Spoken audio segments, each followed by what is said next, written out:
नमस्कार दोस्तों, अगर आप रेगुलरली न्यूज़ फॉलो करते हैं तो आपने शायद सुना होगा कि हाल में कैंसर की दवा का संशोधन हुआ है जिससे 100% कैंसर क्योर होता है।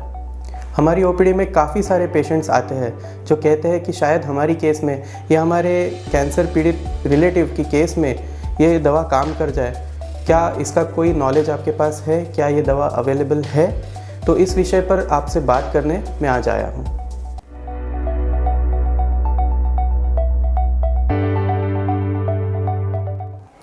दोस्तों, इस दवा का नाम है डोस्टारलीमाब। ये दवा एक्चुअली अभी संशोधित नहीं हुई है। कम से कम 2 साल से 3 साल से इस दवा पर रिसर्च चल रहा है और ये एक स्पेसिफिक कैंसर से रिलेटेड रिसर्च है। अगर हम बात करें डोस्टारलीमाब की, तो कैंसर सेल्स की सतह पर PD-1 नाम का एक छोटा अंग होता है जिसे प्रोग्राम डेथ रिसेप्टर कहा जाता है। इस अंग पे ये दवा काम करती है। इस अंग पर काम करने से ये हमारी बॉडी की इम्यूनिटी बढ़ाती है जिससे कि हमारी बॉडी का डिफेंस इन कैंसर सेल्स को मार सके। शुरुआत में 2020 साल में जब इस दवा का संशोधन हुआ था तो इसे गर्भाशय के कैंसर के लिए बनाया गया था। धीरे धीरे साइंटिस्ट ने ये पाया कि इस दवा का इस्तेमाल बड़ी आंत के कैंसर में भी हो सकता है। इस दवा के कैटेगरी में यानी कि PD-1 ब्लॉकिंग एजेंट्स, इनमें काफ़ी सारी दवाइयाँ आती है जैसे कि पेम्ब्रोलिजुमाब, अवेलुमाब, अटेजोलिजुमाब। ये सारी अलग अलग कैंसर्स पे काम करती है जैसे कि लंग कैंसर, स्किन का कैंसर, गर्भाशय का कैंसर इत्यादि।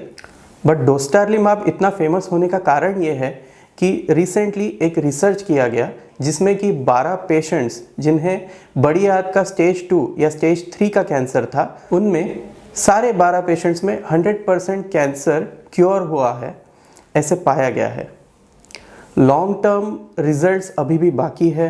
लॉन्ग टर्म साइड इफ़ेक्ट्स हमें अभी खबर नहीं है। इस रिसर्च के दौरान 24 महीने तक कोई बहुत बड़ा साइड इफ़ेक्ट हुआ नहीं है। पर ये दवा सिर्फ उन पेशेंट्स में काम करेगी जिनमें एक स्पेसिफिक म्यूटेशन प्रॉब्लम है जिसे मिसमैच रिपेयर जीन कहा जाता है।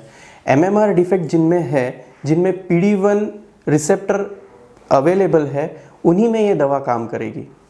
फ़िलहाल ये दवा सिर्फ ट्रायल फेज़ में यानी कि रिसर्च में है। अभी तक किसी गवर्नमेंट ने इसको बड़ी आंत के कैंसर के ट्रीटमेंट के लिए स्टैंडर्ड प्रोटोकॉल में यानी कि नॉर्मल पब्लिक के यूज़ के लिए अप्रूव नहीं किया गया।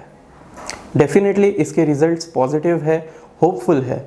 शायद अगले 2-3 साल में जब इसका रिसर्च कंप्लीट हो, जब हमें इस दवा के रिस्पॉन्स के बारे में ज़्यादा इन्फॉर्मेशन मिले, यानी कि पेशेंट का लॉन्ग टर्म रिज़ल्ट कैसा है, उसमें कोई साइड इफ़ेक्ट्स हुए कि नहीं, कैंसर का इलाज किस हद तक अच्छा रहा, किस हद तक सक्सेसफुल रहा, ये सारा इन्फॉर्मेशन अगर हमें मिल जाता है तो शायद अगले 2-3 साल में हम एक्सपेक्ट कर सकते हैं कि ये दवा जनरल पब्लिक के यूज़ के लिए मार्केट में अवेलेबल हो जाए।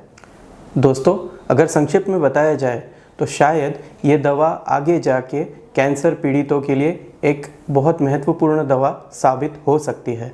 फ़िलहाल ये मार्केट में अवेलेबल नहीं है। फ़िलहाल इसकी सेफ्टी का और इसके लॉन्ग टर्म रिजल्ट्स का डेटा हमारे पास नहीं है। धन्यवाद।